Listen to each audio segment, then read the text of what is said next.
আলী ইবনে আব্বাস নামে এক ব্যক্তি মামুন নামক খলিফার প্রিয় পাত্র ছিলেন।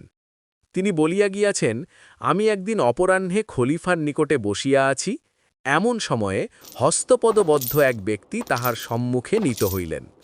খলিফা আমার প্রতি এই আজ্ঞা করিলেন, তুমি এ ব্যক্তিকে আপন আলয়ে লইয়া গিয়া রুদ্ধ করিয়া রাখিবে এবং কল্য আমার নিকট উপস্থিত করিবে। তদীয় ভাবদর্শনে স্পষ্ট প্রতীত হইল, তিনি ওই ব্যক্তির উপর অত্যন্ত ক্রুদ্ধ হইয়াছেন। আমি তাহাকে আপন আলয়ে আনিয়া অতি সাবধানে রুদ্ধ করিয়া রাখিলাম, কারণ যদি তিনি পালাইয়া যান, আমাকে খলিফার কোপে পতিত হইতে হইবে। কিয়ৎক্ষণ পরে আমি তাহাকে জিজ্ঞাসিলাম, আপনার নিবাস কোথায়? তিনি বলিলেন, ডেমাস্কাস আমার জন্মস্থান। ওই নগরের যে অংশে বৃহৎ মসজিদ আছে, তথায় আমার বাস। আমি বলিলাম, ডেমাস্কাস নগরের বিশেষত যে অংশে আপনার বাস, তাহার উপর জগদীশ্বরের শুভ দৃষ্টি থাকুক। ওই অংশের অধিবাসী এক ব্যক্তি একসময় আমার প্রাণ দান দিয়াছিলেন। আমার এই কথা শুনিয়া তিনি সবিশেষ জানিবার নিমিত্ত ইচ্ছা প্রকাশ করিলে আমি বলিতে আরম্ভ করিলাম। বহু বৎসর পূর্বে ডেমাস্কাসের শাসনকর্তা পদচ্যুত হইলে যিনি তদীয় পদে অধিষ্ঠিত হন, আমি তাহার সমভিব্যাহারে তথায় গিয়াছিলাম। পদচ্যুত শাসনকর্তা বহু সংখ্যক সৈন্য লইয়া আমাদিগকে আক্রমণ করিলেন। আমি প্রাণ ভয়ে পালাইয়া এক সম্ভ্রান্ত লোকের বাড়িতে প্রবিষ্ট হইলাম এবং গৃহস্বামীর নিকট গিয়া অতি কাতর বচনে প্রার্থনা করিলাম, আপনি কৃপা করিয়া আমার প্রাণ রক্ষা করুন। আমার প্রার্থনা বাক্য শুনিয়া গৃহস্বামী আমায় অভয় প্রদান করিলেন। আমি তদীয় আবাসে ১ মাস কাল নির্ভয়ে ও নিরাপদে অবস্থান করিলাম। একদিন আশ্রয়দাতা আমায় বললেন, এ সময়ে অনেক লোক বাগদাদ যাইতেছেন। স্বদেশে প্রতিগমনের পক্ষে আপনি ইহা অপেক্ষা অধিক সুবিধার সময় পাইবেন না। আমি সম্মত হইলাম। আমার সঙ্গে কিছুমাত্র অর্থ ছিল না। লজ্জাবশত আমি তাহার নিকট সে কথা ব্যক্ত করিতে পারিলাম না। তিনি আমার আকার প্রকার দর্শনে তাহা বুঝিতে পারিলেন, কিন্তু তৎকালে কিছু না বলিয়া মৌনাবলম্বন করিয়া রহিলেন। তিনি আমার জন্য যে সমস্ত উদ্যোগ করিয়া রাখিয়াছিলেন, প্রস্থান দিবসে তাহা দেখিয়া আমি বিস্ময়াপন্ন হইলাম। একটি উৎকৃষ্ট অশ্ব সুসজ্জিত হইয়া আছে, আরেকটি অশ্বের পৃষ্ঠে খাদ্য সামগ্রী স্থাপিত হইয়াছে, আর পথে আমার পরিচর্যা করিবার নিমিত্ত একটি ভৃত্য প্রস্থানার্থে প্রস্তুত হইয়া রহিয়াছে। প্রস্থান সময় উপস্থিত হইলে সেই দয়াময় সদাশয় আশ্রয়দাতা আমার হস্তে একটি স্বর্ণমুদ্রার থলি দিলেন এবং আমাকে যাত্রীদের নিকটে লইয়া গেলেন। তন্মধ্যে যাহাদের সহিত তাহার আত্মীয়তা ছিল, তাহাদের সঙ্গে আলাপ করাইয়া দিলেন। আমি আপনাকার বসতিস্থানে এই সমস্ত উপকার প্রাপ্ত হইয়াছিলাম। এজন্য পৃথিবীতে যত স্থান আছে, ওই স্থান আমার সর্বাপেক্ষা প্রিয়।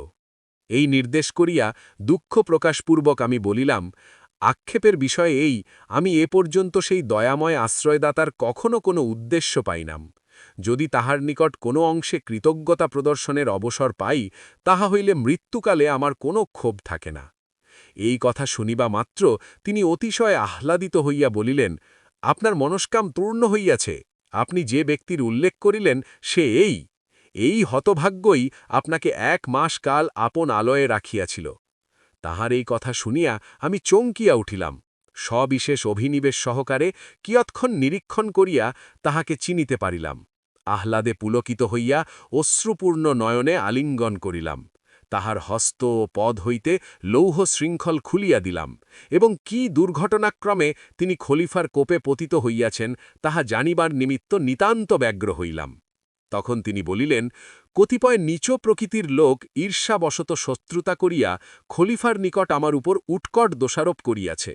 তার জন্য তদীয় আদেশক্রমে হঠাৎ অবরুদ্ধ ও এখানে আনিত হইয়াছি। আসিবার সময় স্ত্রী পুত্র কন্যাদিগের সহিত দেখা করিতে দেয় নাই। বোধহয় আমার প্রাণদণ্ড হইবে। অতএব আপনার নিকট বিনীত বাক্যে প্রার্থনা এই, আপনি অনুগ্রহ করিয়া আমার পরিবারবর্গের নিকট এই সংবাদ পাঠাইয়া দিবেন। তাহা হইলে আমি যথেষ্ট উপকৃত হইব। তাহার এই প্রার্থনা শুনিয়া আমি বলিলাম, না না, আপনি এক মুহূর্তের জন্য প্রাণনাশের আশঙ্কা করিবেন না। আপনি এই মুহূর্ত হইতে স্বাধীন। এই বলিয়া পাথেয় স্বরূপ সহস্র স্বর্ণমুদ্রার একটি থলি তাহার হস্তে দিলাম এবং বলিলাম, আপনি অবিলম্বে প্রস্থান করুন এবং স্নেহাস্পদ পরিবারবর্গের সহিত মিলিত হইয়া সংসার যাত্রা সম্পন্ন করুন। আপনাকে ছাড়িয়া দিলাম, এজন্য আমার উপর খলিফার মর্মান্তিক ক্রোধ ও দ্বেষ জন্মিবে, তাতে সন্দেহ নাই। কিন্তু যদি আপনার প্রাণ রক্ষা করতে পারি তাহলে সেজন্য আমি অনুমাত্র দুঃখিত হইব না। আমার প্রস্তাব শুনিয়া তিনি বলিলেন, আপনি যাহা বলিতেছেন আমি কোনো মতে তাহাতে সম্মত হইতে পারি না। আমি এত নিচ আশয় ও স্বার্থপর নই যে কিছুক্ষাল পূর্বে যে প্রাণের রক্ষা করিয়াছি আপন প্রাণ রক্ষার্থে এখনে সেই প্রাণের বিনাশের কারণ হইব, তাহা কখনো হইবে না। যাহাতে খলিফা আমার উপর অক্রোধ হন, আপনি দয়া করিয়া তাহার যথোপযুক্ত চেষ্টা দেখুন, তাহা হইলেই আপনার প্রকৃত কৃতজ্ঞতা প্রদর্শন করা হইবে। যদি আপনার চেষ্টা সফল নাও হয় তাহা হইলেও আমার কোনো ক্ষোভ থাকিবে না। পরদিন প্রাতঃকালে আমি খলিফার নিকট উপস্থিত হইলাম। তিনি জিজ্ঞাসা করিলেন, সে লোকটি কোথায়, তাহাকে আনিয়াছ? এই বলিয়া তিনি ঘাতককে ডাকাইয়া প্রস্তুত হইতে আদেশ দিলেন। তখন আমি তাহার চরণে পতিত হইয়া বিনীত ও কাতর বচনে বলিলাম, ধর্মাবতার, ওই ব্যক্তির বিষয়ে আমার কিছু বক্তব্য আছে, অনুমতি হইলে সবিশেষে সমস্ত আপনাকে গোচর করি। এই কথা শুনিবা মাত্র তাহার কোপানল প্রজ্জ্বলিত হইয়া উঠিল। তিনি রোষ রক্ত নয়নে বলিলেন, আমি শপথ করিয়া বলিতেছি, যদি তুমি তাহাকে ছাড়িয়া দিয়া থাকো এই দণ্ডে তোমার প্রাণদণ্ড হইবে।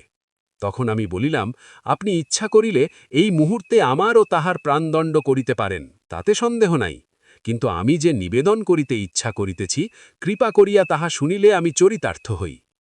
এই কথা শুনিয়া খলিফা উদ্ধত বচনে বলিলেন, কি বলিতে চাও, বলো। তখন সে ব্যক্তি ডেমাস্কাস নগরে কি রূপে আশ্রয় দান ও প্রাণ রক্ষা করিয়াছিলেন এবং এখনে তাহাকে ছাড়িয়া দিতে চাহিলে আমি অবধারিত বিপদে পড়িব, এজন্য তাহাতে কোনো মতে সম্মত হইলেন না, এই দুই বিষয়ে সবিশেষ নির্দেশ করিয়া বলিলাম, ধর্মাবতার, যে ব্যক্তির এরূপ প্রকৃতি ও এরূপ মতি, অর্থাৎ যে ব্যক্তি এমন দয়াশীল, পরোপকারী, ন্যায়পরায়ণ ও সদ্বিবেচক, তিনি কখনোই দুরাচার নন। নীচ প্রকৃতির পরহিংসুক দুরাত্মারা ঈর্ষাবশত অমূলক দোষারোপ করিয়া তাহার সর্বনাশ করিতে উদ্যত হইয়াছে। নতুবা যাহাতে প্রাণদণ্ড হইতে পারে তিনি এরূপ কোনো দোষে দূষিত হইতে পারেন, আমার এরূপ কোনো বোধ ও বিশ্বাস হয় না। ক্ষেত্রে আপনার যেরূপ অভিরুচি হয় করুন। খলিফা মহামতি ও অতি উন্নত চিত্ত পুরুষ ছিলেন। তিনি এসকল কথা কর্ণগোচর করিয়া কিছুক্ষণ মৌনাবলম্বন করিয়া রহিলেন। অনন্তর প্রসন্ন বদনে বলিলেন, সে ব্যক্তি যে এরূপ দয়াশীল ও ন্যায়পরায়ণ ইহা অবগত হইয়া আমি অতিশয় আহ্লাদিত হইলাম। তিনি প্রাণদণ্ড হইতে অব্যাহতি পাইলেন। বলিতে গেলে তোমা হইতেই তাহার প্রাণ রক্ষা হইল। এখন তাহাকে অবিলম্বে এই সংবাদ দাও এবং আমার নিকট লইয়া আইস। এই কথা শুনিয়া আহ্লাদের সাগরে মগ্ন হইয়া আমি সত্তর গৃহে প্রত্যাবর্তন করিয়া তাহাকে খলিফার সম্মুখে উপস্থিত করিলাম। খলিফা অবলোকন মাত্র প্রীতি প্রফুল্ল লোচনে সাদর বচনে সম্ভাষণ করিয়া বলিলেন, তুমি যে এরূপ প্রকৃতির লোক তাহা আমি পূর্বে অবগত ছিলাম না। দুষ্টমতি দুরাচার দিগের বাক্য বিশ্বাস করিয়া অকারণে তোমার প্রাণদণ্ড করিতে উদ্যত হইয়াছিলাম। এখন এই ব্যক্তির নিকট তোমার প্রকৃত পরিচয় পাইয়া সাতিশয় প্রীতি প্রাপ্ত হইয়াছি। আমি অনুমতি দিতেছি, তুমি আপন আলয়ে প্রস্থান করো। এই বলিয়া খলিফা মহামূল্য পরিচ্ছদ, সুসজ্জিত 10 অশ্ব, 10 খচ্চর, 10 উষ্ট্র উপহার দিলেন এবং ডেমাস্কাসের রাজপ্রতিনিধির নামে একটি অনুরোধপত্র এবং পাথেয় স্বরূপ বহু সংখ্যক অর্থ দিয়া বিদায় করিলেন।